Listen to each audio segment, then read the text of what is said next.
What are you talking about? Hey guys. So... Just ignore me. Yeah. So anyways, we were discussing what to do, and we came up with the idea of, we're poor, so let's try to describe what it's like being poor when you first move out of your parents' place. So, for this first part, we decided, let's go ahead and discuss finding a place. I don't really know anything about it because my parents found our first apartment. Mm-hmm. And it was expensive. It had a nice tub. It had a really nice tub. It was really expensive. $750 a month, including utilities. Yeah. Now, when you first move out of your parents' place and you start looking for a home of your own, You should probably find a home before you move out. Clearly. Do that first. Find a place first, And in order to help you find a place, we've come up with a simple way to describe how to do it. Google. Exactly. Anyways, when you're looking for a place, don't go for one that has utilities included. Reason being, because they can charge you as much as they freaking want, and then claim the utility bills were however much. You'll never know.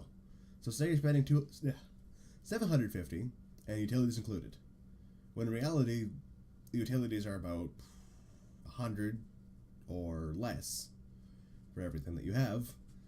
And if you had no utilities included, stop staring at me like that, it would only cost you about $500 for rent. Wouldn't it depend on how much power you use, though? Yes. So you could be getting a good deal. You could be getting a good deal, but watch out for people who try to take advantage of that. Like, it was probably just $500 for the house itself. Yeah. Your best option is to always do your research before you actually rent from anybody. We didn't really have much choice. There was only 2 places for the same price in this area. One was a basement. They didn't allow cats. We gave them the down payment, and they called us. They're like, oh, by the way, you can't have pets. You said it was fine. Yeah. They said it was fine. Yeah. And then they're like, oh, wait, no, never mind. So if you have pets, when you first move out, try to get your parents to hold on to them for you for at least a while. Your grandmother or your grandfather, or whoever anybody, you're staying with. Anybody. Really. Try to get them to hold on to your pets for you, because chances are you're not going to find a pet-friendly place for cheap. They're all going to be extremely expensive. We learned that the hard way, but we have all our pets still. Except for the ones I didn't want. Yeah. And the ones that died. Yeah. And the ones that got eaten. Yeah. I don't think any have gotten eaten yet. No. Anyways. So... Almost. The reason for a lot of places being not pet-friendly is because they don't want their pets scratching up the walls, scratching up the floors, making their walls look like... Pissing all over everything. Like our clothes. Like that basement that we moved out of. Yeah, that was disgusting. We had to rent a carpet cleaner. It worked. It didn't work. There was still crap. There was still crap mashed right into the carpet because of the goddamn cat. The cat crap in the corner of our basement is mashed right into it. We got the carpet cleaner. We cleaned up most of it, and they never noticed. No, we pushed a couch there too, so... Instead, they decided, we're going to charge you for the broken fridge and the broken sink and Nothing is broken, you stupid asshole. Give us back our money. Yeah, they took our damage deposit for rent.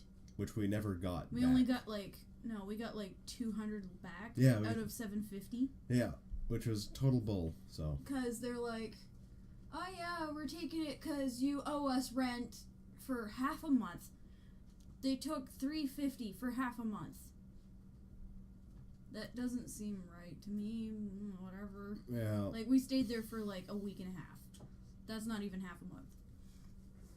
Not even close. And I'm pretty sure you can't take it out of the damage deposit without submitting forms and shit at least.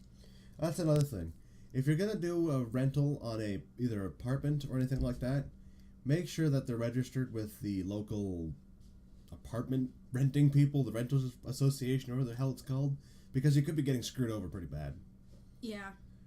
If you want to rent from somebody who is a private owner and privately renting, definitely make sure you get a written agreement of what is going on, or else... And what is expected of you and the landlord. person renting, yeah. Yeah.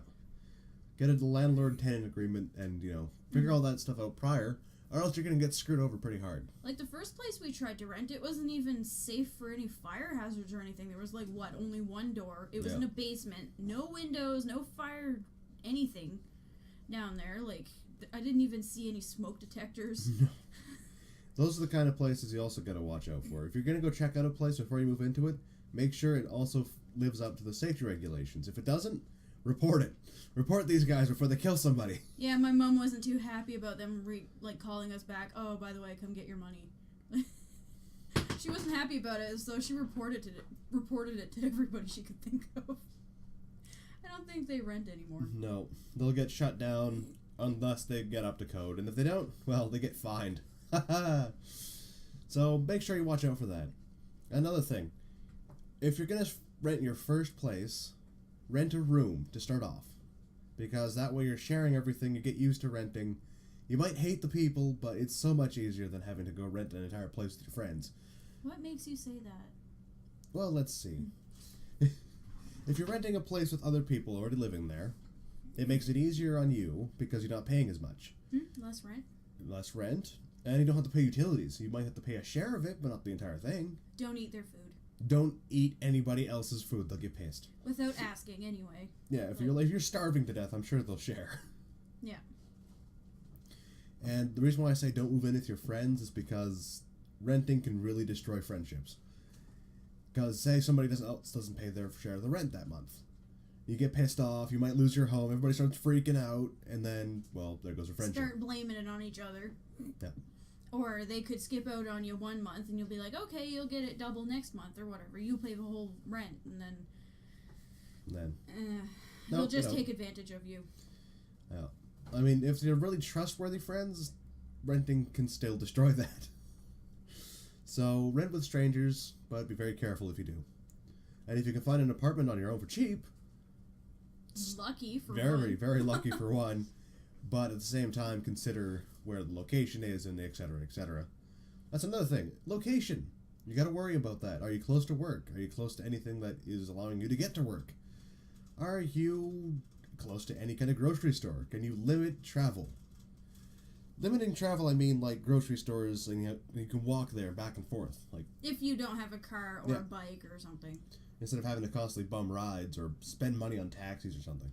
Yeah, it takes us an hour to walk downtown if we desperately really need to or want to or whatever for, like, cat litter or something, you know, whatever, but it takes us an hour to walk downtown, but we know we can actually walk downtown. And back. So, and half the time people give us a ride anyway, but... Yeah.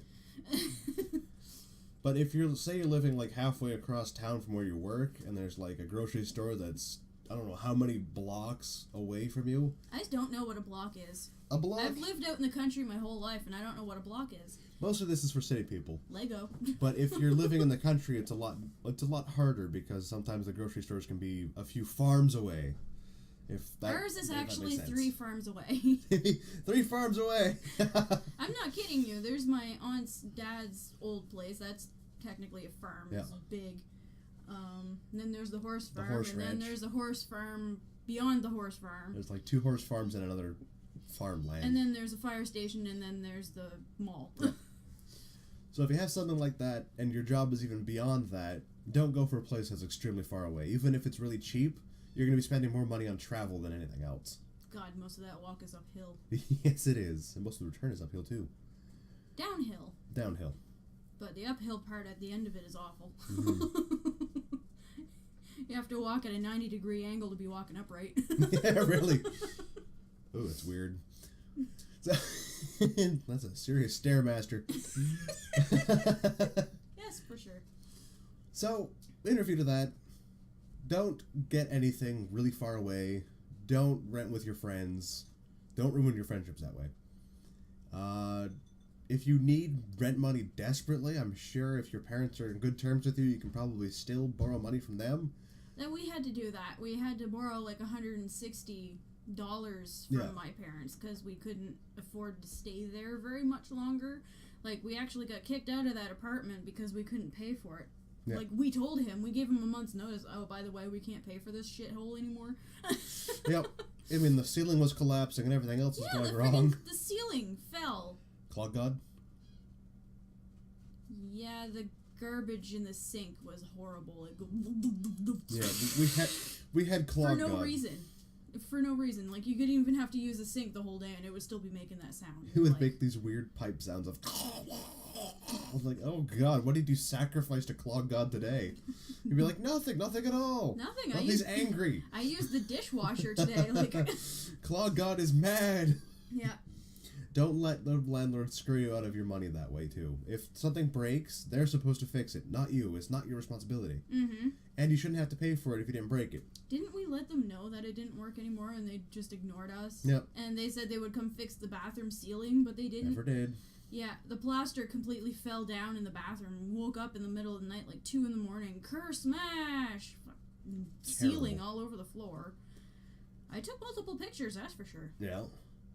And I've lived in some pretty nasty places. Like, one of them, the window wouldn't fully close. Up in the city? Up in the city, back where I used to live. The window wouldn't close, so wind would blow right through the tiny little crack and make the room, like, freezing. Like this room. Yeah. I had to tape the window shut. It was terrible. With tuck tape. I'm never getting that window open again. Another thing is, don't let crackheads move into your house. The landlord will be mad. Yeah, and shit will go missing. And shit will go missing, like a lot of money. Like that $50 we had. Yeah. We loaned her 50 and we had 20 in his wallet, and she stole it. It was gone. She owed us $750 by the time we kicked her out. Still does, to this very day, but we'll never see her again. Yeah, we took her shit. Yeah. She just left. She grabbed clothes and left, and we kept her shit. All her furniture. Canned food, that was awesome. That was good. A lot of food. We were really hungry, so... We'll go into more detail on what to buy for food next time. But for this time, I hope you guys have a better understanding of what to do when you're trying to rent a place. Always remember to get a landlord-tenant agreement. Always look for a place that is up to code. Safe. Safety. Always try to figure out location. Always. You don't want to like waste thousands of dollars traveling when your rent is only like $350. Mm-hmm. Don't be stupid. And make sure you have a job before you try to rent a house. yes. Because there's no way they will let you rent if you don't have a job. No, you have to have work. Like, my dad lied to them just so we could get the house. Be like, oh yeah, she still works at Tim Hortons. Yeah. And I hadn't for months. Some landlords are very trusting. So, if they find out that you don't actually work but you have a job at that point, say, I'm sorry, but I really needed a place to live. Yeah. Well, I had, like, $2,000 saved up from actually working, and most of it was in change. But, goddamn tips. Yeah, really. Mostly pennies. So next time when we go in to show you guys what you can buy for food when you're on a really tight budget, we'll be actually showing you guys the things that you can buy. Really tight as in $200 a month. Yeah, we live on $200 a month. And look at what we have. $320 technically, but we give $60 to Rogers every 2 weeks. Yeah. So we actually can keep putting videos. Yes. And making 14 cents. Yay! Yay, we made 14 cents. But this way, with this series, we'll be able to go into detail on what you can buy for food when you're really, really, really desperate. What to avoid. Let's do things. Travel expenses and how to avoid most of those. And... exercise. Yeah, pretty much. And... you're gonna need exercise if you start eating the really cheap crap anyway. yeah, if you start eating really cheap stuff, it's gonna really mess with you. Yeah. Mm-hmm. Yeah. That's for the next living video. on a budget with a serious illness. That's fun. Yeah, we'll also be going into that too. Real fun. Living on a budget with pets. Going to that as well. How many pets do we have right now? now? We have 5 cats, 1 dog, 4 birds, many buttload of rats. 15 rats, actually. 15 rats. Couple hamsters. 2 hamsters. A ghost dog. I think he's gone forever now. I hope so. That was scary. And this fuzzy skunk. He's a pet. Present. Best Christmas present ever. And this one. He's my pet. Feed me. I already fed you. I'm hungry. It was amazing. It was really good. So, that's all for this video. If you guys want to see more, there's going to be more anyways, I don't care. We must show you guys how to live poor. How we live poor. How we live poor, yep.